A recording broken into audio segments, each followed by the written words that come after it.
Welcome to the Group Dentistry Now Show, the voice of the DSO industry.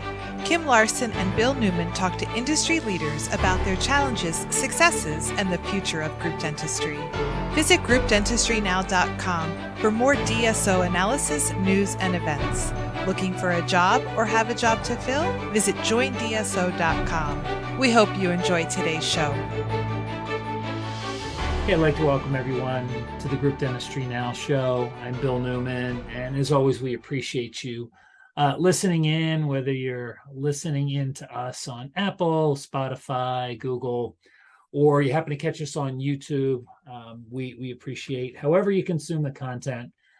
Without you, we wouldn't have great guests like the next guest we have up here, Cory Roletto. He is the co-founder and a partner at WEO Media.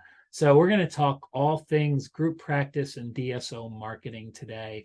You know, it's definitely one of these mysterious things, right?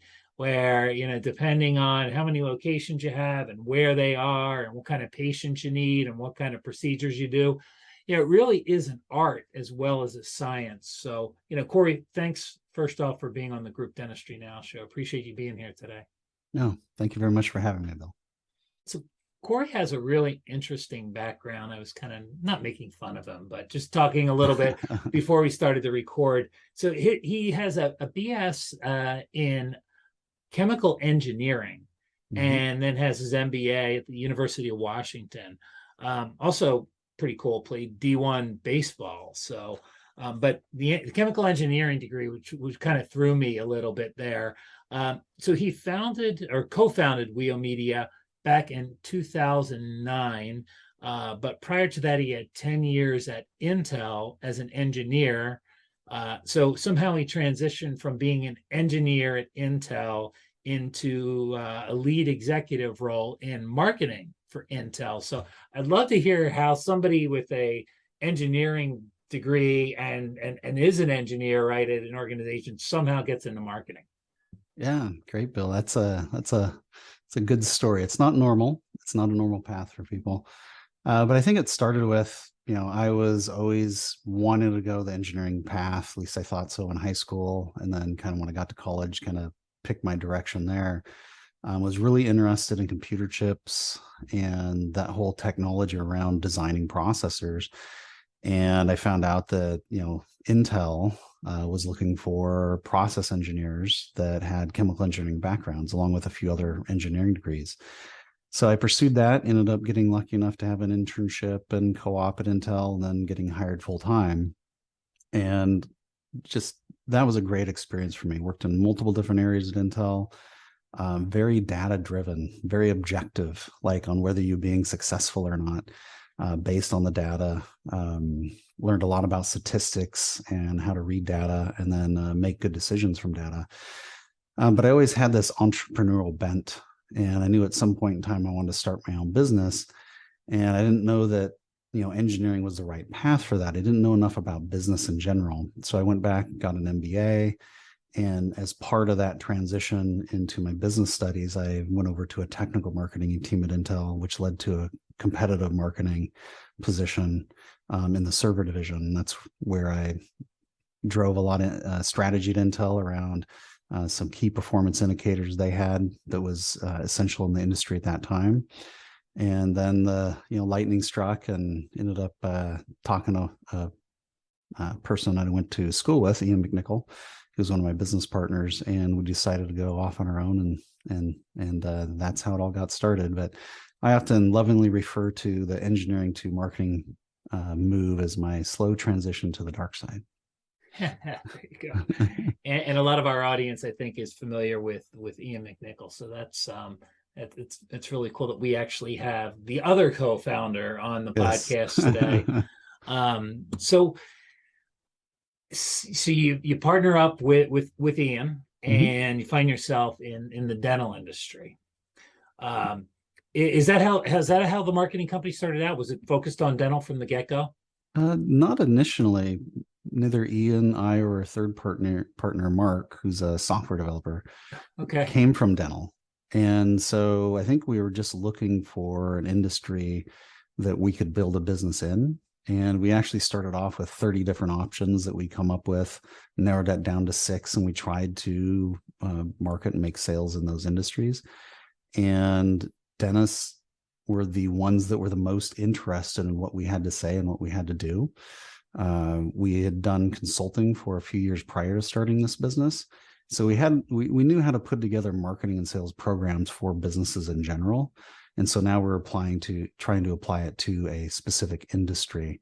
And within a year, we had partnerships in the dental industry. We were being taken on training events. And that's where, within a first few months of launching our software platform, that's where we had 20, 30 clients, and we're kind of out the gate in dental. Kind of chose us in a way. Yeah, really interesting. Mm-hmm. So let's get into the Q&A part here. Really interested because we get a lot of inquiries, and our audience, Cory, is made up of kind of the emerging groups out there, docs that have scaled up, and then we've got some more mature platforms, people that have private equity investment, 30, 40, a couple hundred locations. So pretty vast, right? Different.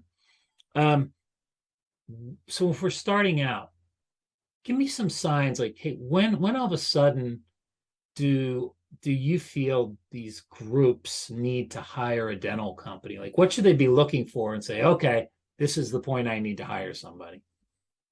Yeah, I think there's two pieces of that question is, there's like you pointed out, there's the doctors that are growing the number of practices they have and are creating their DSO.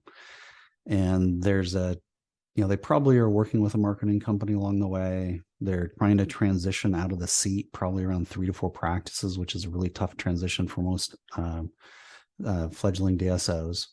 And then at some point, they're wanting to hire someone to give direction. They're trying to coordinate marketing at various locations. And inevitably, they need to hire a marketing director to help with the marketing and sales side of the DSO. What they often will quickly find is that one person that they're hoping will solve all their problems doesn't have the breadth of knowledge or in the depth in all the areas you need to be successful in marketing online. And so, I think that marketing director, that first hire that they often will have, is essentially a marketing coordinator. They're not going to be the ones that are implementing a lot of the things that need to happen online. They have enough knowledge to give direction and get input and evaluate the data, but it's a marketing company that has the team behind it that is really going to drive the real growth. And some companies we work with, some of the dental offices we work with, it started with us with one office, and we've gone through the whole transition of helping them from getting that person on board to growing to many locations. Some of the offices came to us after generally hitting about 6 or 7 locations, and they realized that they have websites from multiple different companies because there's their purchasing practices. They're keeping the current, marketing and PMS and everything else in place. And they're realizing at about that point, they need to consolidate and they need to standardize. And so around that time, they're really what truly I think is, in my mind, is getting into a DSO. They're big enough in revenue and they're starting to centralize services. And so that's another point where we're often involved, is around that time where they're looking to consolidate down to a vendor.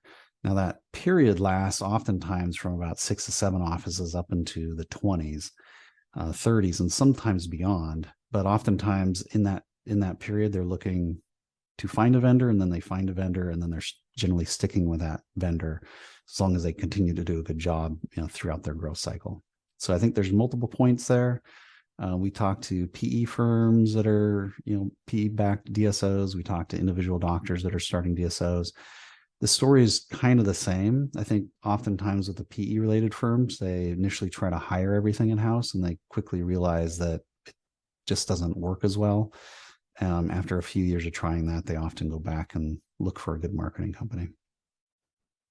Okay. So you touched on it a little bit earlier, but as these practices or these groups start to scale up, talk a little bit about scale marketing.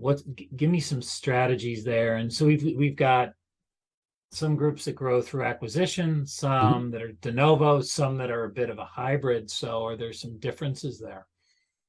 There definitely are differences when you're talking de novo versus purchasing practice, right? Or purchasing a patient list in a location. De novo, I think there's the opportunity there to standardize processes from the beginning. So you already know what PMS you need, who your accountant's going to be, ideally what marketing company you're going to launch with. And you're engaging with them probably 6 to 9 months before that building is ready to accept patients, to make sure you're building up a patient base so that you have people walking in the door on the first day. A bit different than purchasing a practice where you're going to be changing some systems over, right? You're going to be standardizing. They already have a PMS and a staff that knows how to use it. Okay, it's not the one that you're using for your DSO. So what is the transition period, and what does that look like as far as retraining staff or bringing people in that already know that system? It's similar with all the other pieces like marketing, accounting. Now you're standardizing, so it's a different type of work. And a lot of times that purchase of a practice, it's nice because you have that initial revenue stream that's already coming in. It's already established in the community. But oftentimes the work starts once the doors are open, or in this case, in the purchase, where you're really trying to work to standardize those processes.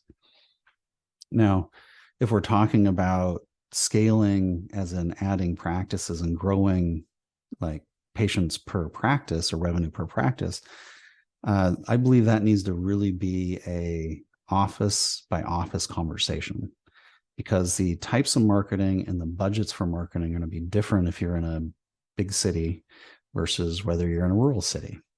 And it's mainly based off of competition and the real value you can get out of your marketing. There's just more patients and more upside to really good marketing in a big city versus a rural city where you might have a handful of dentists that are already on page 1 in Google just because there's only 5 of you, right? So there's different strategies and different budgets that we would talk about when you're adding locations. And part of that comes with, what is the strategy of the overall DSO, right? Oftentimes they're not just buying practices to buy practice. They have to fit within the mold. Is a certain type of specialty practice? Are they all GPs? Are you trying to build a DSO that can feed your specialists with a good base of GPs, right? So a lot of that strategy comes into play when you're talking about marketing strategies for these DSOs. I heard a good quote that I really like is, if you've seen one DSO, you've seen one DSO. Just because they're all different, they all have their unique strategy and approach to things. And I think marketing for DSOs has to take that strategy in mind. So it's a little bit of a discovery. You're there trying to understand what the goals are of the DSO as they start to scale and open up these practices or add the additional practices. What are some of the first things that you kind of look to do if we've got a new practice that they've acquired? I mean, because you're coming in as the marketing company, so some of it is, are you trying to get them on the front page of Google? But I'm sure there's a big strategy involved. It's not just simple as like, hey, we're going to get you number 1 on Google. That'd be great, right? But there's a lot of other things that need to be done. Yeah, I mean, search engine optimization, or SEO, is definitely part of that strategy. Potentially a website redesign with SEO built in mind, to give a consistent look across the DSO, or just give the look of that website a more modern look. But I think SEO is kind of the basis of that, and that comes back to where you're located and what you need to do in order to get ranked well. But it's more just, hey, I want to be on the first page of Google for this one term. It's identifying what services the practice offers and which ones they want more of. So if they offer extractions, but they'd rather, take those cases and refer them out to an endodontist, well, you're probably not going to want to do a lot of marketing around extractions, right? So, having that conversation and seeing what the offices wants more of, which may be dental implants, maybe all on 4, maybe the doctor's really skilled and does facial makeovers, right? So identifying the goals of the services and then building a marketing plan around not only general patients, but those specialty procedures as well. You seeing any, because I know the SEO is again a real science and a bit of an art. I mean, it constantly seems to be changing. So how do you as a marketing organization really kind of keep up with everything? I mean, if I feel like every time you turn around, it's the algorithms change and you have to kind of, so how do you stay on top of those things? Yeah. Yes, constantly changing is like an understatement in our industry. I think this is where having a big team behind you comes into play. I have behind me a large staff of SEO professionals, and we have people in the team that have been doing SEO for nearly 20 years before even it was called SEO, right? They've kind of seen it all.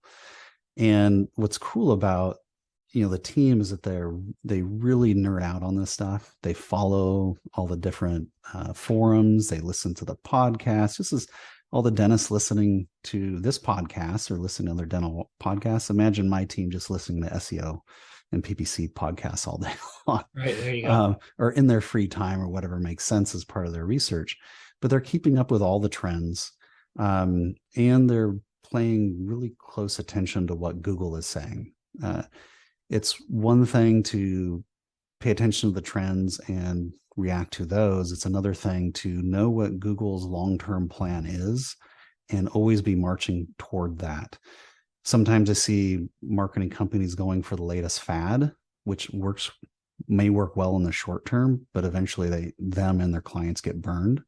So tempering where Google states it's going in the long term versus what tricks people are finding to get temporary better ranking, and trying to figure out how to balance those things and move forward with a plan that is always geared toward the long term. Because once we get you well ranked on page one, we want to stay there.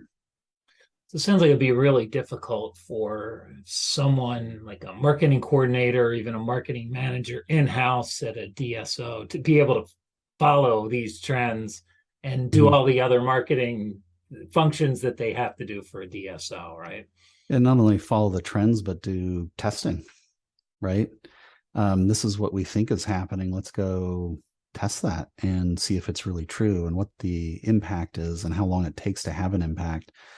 That's where if you have a marketing director or your CEO, COO that's trying to figure out these things, they just don't have enough time in their day to really dig into the details that it takes to stay on top of something like SEO. Yeah, some great points there. So let's talk a little bit about what to keep in-house versus outsource. So if you've got a coordinator, you talk a little bit about that, because you're working with groups of all different shapes and sizes. So what do you see that works well, and what are those kind of inflection points? Yeah, I think if it's complicated, then you should probably be outsourcing it. SEO is one of those things where I think people read online and they know enough to get them in trouble. It's like I studied Taekwondo for over a decade, and one of my pseudonyms, or my teacher, came up to me, and as he's handing me my green belt, he says, just enough to get yourself in trouble. And I was like, oh, wow. Yeah, I'm obviously not at a black belt now, but I think I'm knowing a lot. I totally understand the meaning of what he's saying. And I find that a lot of times people that have a good breadth of knowledge in marketing have their green belt in a bunch of places. And, to really know the nuance and to stay on top of things related to SEO, you really need your black belt if you want to perform well. So, anything that's complicated, I would say you should outsource. SEO is a perfect example of that. PPC is another one where it takes time month over month to continue to improve those types of programs, both in conversion rates and cost per click. Those are two main ones. If you're going to do something like video shoots, which are really important on websites to help with conversion, if you want to do those professionally, you're probably not going to pull out your iPhone and a selfie stick, right? So I think anything that requires that level of expertise, whether it be in editing and or keeping up with the technologies and knowing the day in and day out and actually implementing that, you're going to want to outsource. Great points. Okay, the importance of a designated point person and at the DSO. Mm-hmm. And if you're going to have a designated point person, does it need to be at each practice, or could it just be at the DSO, like that topco level? Yeah, I think when we're talking about dedicated point person, this is probably that marketing director or that marketing coordinator that's coordinating items on the DSO side. And then on our side, we'd have a dedicated person that is working things on our side. When you start to get beyond a handful of practices, it becomes difficult to keep everything straight. So having people that have worked together and have learned to speak each other's language and organize themselves so that each side can be really effective really is the way to go. Oftentimes it can be lost, and when you get up to 20, 30 practices, there's a good sized team on the marketing side that is supporting you. And if you had to talk to every single person that's working on your website for any particular reason, you'd quickly get lost in not knowing who to talk to, right? So having that one person that can keep everything organized is essential. And then helping that person, whether it be on the marketing side or on the DSO side, then coordinating the work that needs to be done, it is really the way to go. If we're working with someone from each practice, we can do that. We will still have that one point of contact on our side, though, because we need to coordinate within the team for the best efficiency and effectiveness. Yeah, makes sense. So you handle SEO, PPC. You talked about video editing, video shoots. Mm-hmm. Also, you do website work as well, right? Oh yeah, we build websites, fully custom websites. So starting from scratch and kind of trying to build to the dentist dream or vision. And then we also do more semi-custom templates. We don't have anything where you just plug in someone's name and there's their website. We will modify for color and call outs, especially around marketing and what services we want to call out as opposed to others. So there's still a lot of conversation that's involved. But I look at websites as the hub of your marketing efforts. And most website companies and SEO companies that are effective are using proprietary platforms for a couple of reasons. One is that it's consistent for the work that has to be done by day, so the team can be a lot more efficient in getting the work done. And then the second point is that platforms like WordPress, which is the biggest in the world, they're a target. And you look at the number of times websites are hacked, percentage, over 90% of all hack attempts are made on WordPress websites because of vulnerabilities and people not upgrading their systems, having a bunch of plugins that eventually have vulnerabilities. So we take the security side really seriously, and then we also gain the efficiency in having our own platform for building websites, where we can build in and automate a lot of the processes that you can't do with something that's off the shelf. So that's great to know, that security side of things. I mean, there's more and more conversations in the DSO space wrapped around security. People, we hear it all the time. In fact, we're doing a webinar coming up on cybersecurity. So it's interesting that you're really focused on the security of the website itself. Yep. So kind of sticking on that topic, wrapped around websites, and this comes up quite a bit. I mean, you see DSOs again, and you mentioned it. When you've seen one DSO, you've seen one DSO. So we've got some that are branded across our locations, some that have individual names, right? They're locally branded, and then you see some when it comes to website design that'll have one website and then on that one website, you'll have all the locations listed, right? Mm-hmm. Then you have others that have a website dedicated to each individual location, regardless of branding. Mhm. Tell me about that. Is there a best practice around the having one or multiple websites? I think there's a couple ways to look at it. One is, does the DSO want an umbrella brand? What I mean by umbrella brand is that they want to be known as a particular name no matter where the location is.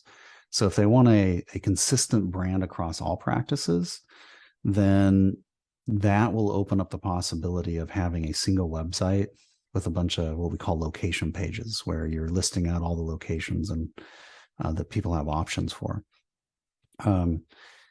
You can do consistent branding and have individual websites as well. It's just more expensive to build out those individual websites. But the advantage of individual websites is that the focus is on one location, and therefore it is easier to rank a particular location on Google. When you have a single website with say 10 locations on it, you have to build out pages that call out each location, and every page can only call out one location. If you have an office in Boise and another one in New York, right? Well, if Google sees both of those locations listed out in your key phrases on a website, it'll ask, which one is it? What do I rank you for? I'm confused, right? So it's easier to, when you're doing individual websites for each location, well, you know what location every page is focused on. And so therefore it's easier to be laser focused with that SEO, and it's easier to rank. On the flip side, it's more expensive, both in the building out of those websites and budgets required for each location. So what a lot of DSOs will do is have a single website with multiple location pages. But then you have to be conscious as an SEO company to make sure you're building out individual pages for each location. And it gets into this little cat and mouse game with Google of, we want it to be seen, but we don't want to confuse people going to the site. So we want to count for SEO, but we still want the user experience to be well. Now, in both cases, you can rank well. One instance of multiple locations where I would actually advise a single website is if all those locations are in one city. If you have 10 locations that are all in Las Vegas, well, the location you're after is Las Vegas. Build out one website with 10 location pages. You don't need 10 individual websites. You'd actually be competing with yourself for ranking. Build one website. If you have a bunch of locations and one of them is in a big city and the rest are in the suburbs around that city, then you can effectively use one website, because you can rank for that one city. Google associates the suburbs with the vicinity of that, and you're going to have a better chance of ranking with one website than you normally would. But if you're scattered across the United States, in multiple states, different locales, some are rural, some are big cities, especially if there's multiple big cities across state lines, that's when you're really going to have to think hard about the individual website. Some great tips there. This is great information. Mm-hmm. Talk to me about, if you're looking for a marketing company, what questions should a DSO or group practice be asking? Like, what they should interview all their marketing companies, right? So what are the interview questions? Yeah, that's a good one. And when DSOs are interviewing marketing companies, usually they're interviewing multiple at once, right? But I think some really good questions for DSOs to ask are really around the relationship side.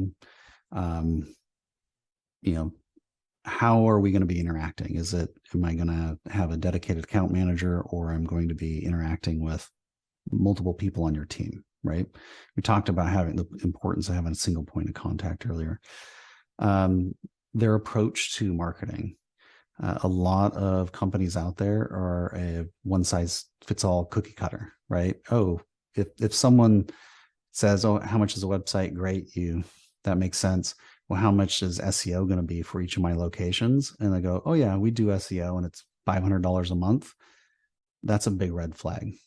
The $500 a month isn't going to have a chance to get you ranked in a big city, right? there's just too much work to do, too many other competitors to catch up with. So if their approach is one size fits all for their marketing efforts, then that's a big red flag. Some other things that and maybe this is questions for later on, but some things that I see trending is, are you working with lead attribution? How do you know where the leads are coming from? How do you attribute that back to a new patient? Can you help with training in the office? Can you put together a sales CRM that allows me to follow up on leads in a standardized manner? How much of that can you automate? The DSOs are becoming more sophisticated around these and wanting these types of systems, but they're not the easiest to put together. So that's something that we've really worked hard on. And I think a lot of other companies have kind of are woken up to that fact, where they need to plug in resources, because at the end of the day, whether it be an individual dentist who's building his DSO, or the marketing director or the head of the DSO, and she wants to build out their marketing efforts, it all comes down to understanding the ROI of those efforts. And oftentimes when we engage, there's I was really surprised with DSO we're working with right now, 7 locations. And I said, hey, we want to calculate ROI and understand patient acquisition cost. And do you have that information? We want to possibly make some adjustments in what we're doing based off of, results. And I got back eventually, after about 3-4 weeks, got back a spreadsheet with new patient counts that had big blanks, like 6 months missing here and there. And I'm like, okay, we got some more work to do here. We know you're doing better because we can see your practice is growing. We know the revenue side, but if we're going to take this to the next level, we need better tracking on both sides of the equation here so that we can work together to produce the best services, right? So I think, those are 2 major questions I'd ask, and maybe like a string of things that gets into where DSOs are going when it comes to marketing. Some things that I think are, a little bit less important. I mean, everybody wants a company that can do it all. Like, the less vendors I'm working with, the better, right? So like at WEO, we have a really big breadth of services, the one you mentioned earlier, but my guess is if you want it, we can do it, right? And I think a lot of marketing companies are moving that direction. So that's a thing for just limiting the number of vendors. The other thing that is a kind of a red flag for me is when a company comes and says, we will get you leads for this price. So we will get you a lead for $300 or $400, or we'll get a new patient for $300, $400, $200, whatever it is. And they just state it as plain fact, right? What that tells me they're doing for their marketing is 100% Google PPC, because it's consistent and you know how much you're going to pay a click. If you've done it for many practices, especially in the areas, what your conversion rate should be. So it's not a bad thing that you can get a new patient for $300, a new general patient. A lot of DSOs are willing to pay that because they know the lifetime value of a patient. But it's also one of those things where you're not doing the other pieces of marketing that can drive your cost to acquisition down to $100, right? And that's where eventually you want to be, between probably $100, $150 cost acquisition.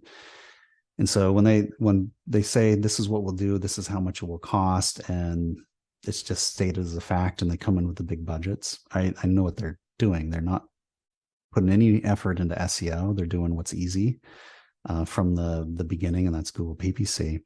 And the problem with that is you don't have the opportunity to lower that cost acquisition over the long term. And if you ever decided to part ways with them, your patient flow shuts off because you're no longer doing PPC, right? So I'd try to ask some questions to figure out if the marketing company is kind of a one-trick pony. Yeah, good. It's great tips there. Setting a realistic budget. So let's talk about budgets. And I know it's probably different for a startup de novo than it is for an acquisition, but Maybe talk through some budget scenarios.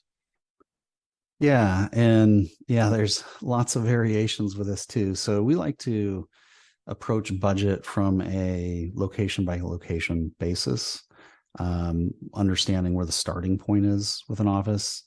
If they're ranking already on page 1 versus on page 10, that's a big difference, right? If they're in a rural setting as opposed to an urban or in a big city, those are big differences on budget.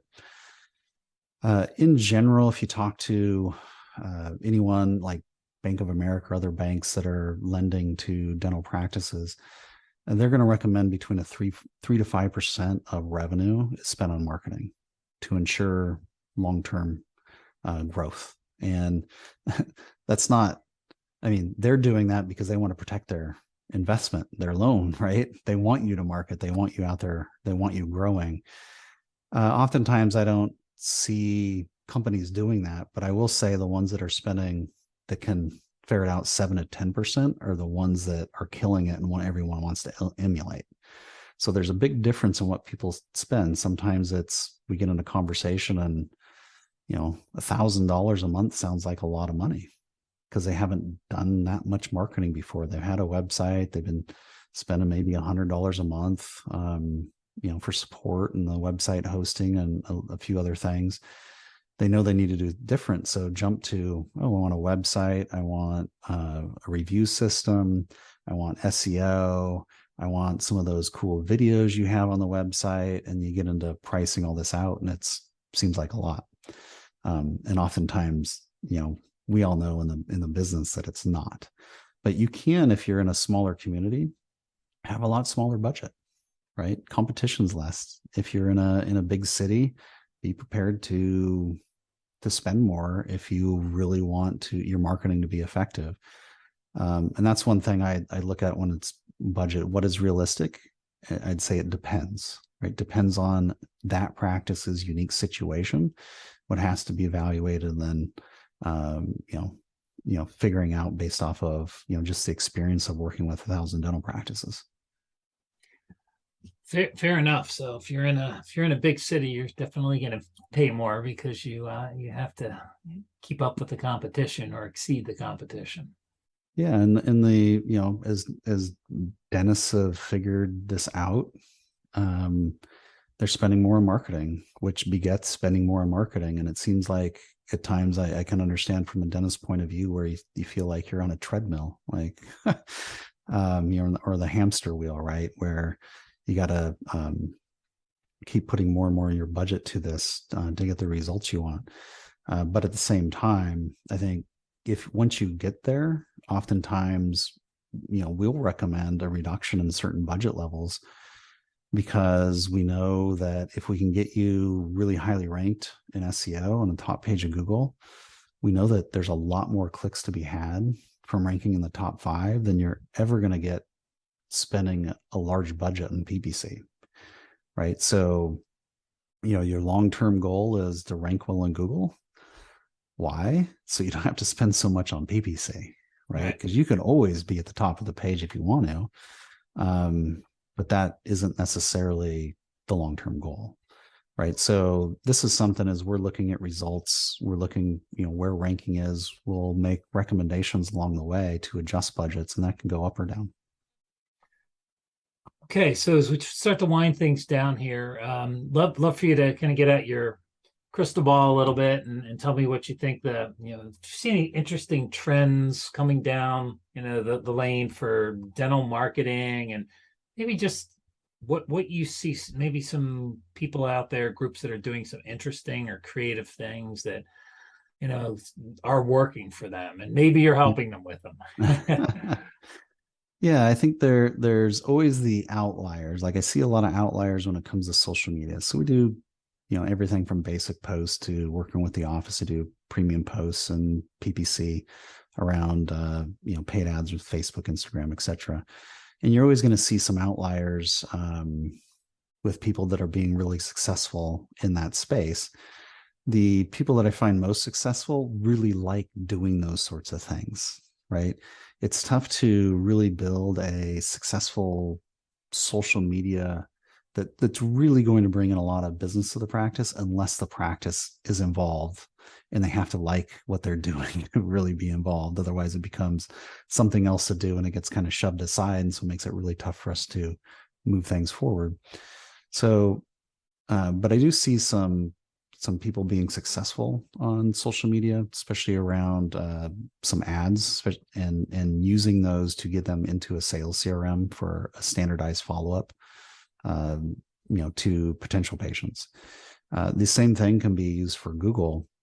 I think some of the most interesting pieces that have evolved over really the last few years is the use of dental practices using call centers and DSOs using call centers, and being able to integrate in sales CRMs where a call center can actively communicate with the dental office on next steps, right? And the combination of the practice reaching out and a call center taking a call or reaching back up for follow-up is one of the bigger trends that I'm seeing right now. And, a program that, we have in place, and, we're excited to offer to our clients, but it's not something that's inexpensive, right? It's complicated. You have to connect a lot of the dots, and you have to have a lot of personnel to support a structure like that. So I love that. So the call center, social media for sure. Very, very interesting stuff. So we got a lot of great tips today. And I think what a lot of people will realize is you probably can't do all of this on your own as an organization.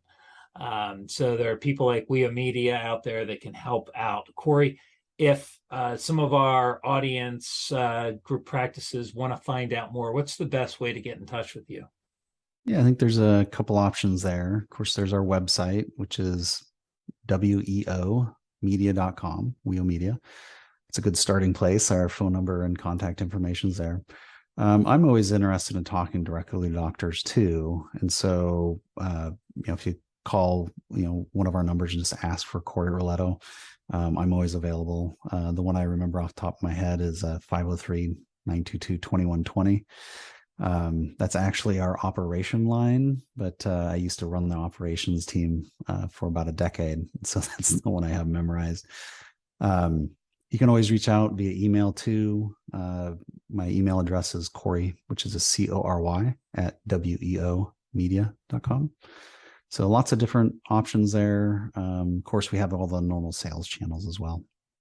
That's great, Cory. And all those, the email address and phone number, we'll make sure that's all included in the show notes. So you can, if you're writing it down, that's great, but you don't have to. We'll plug it into the show notes as well.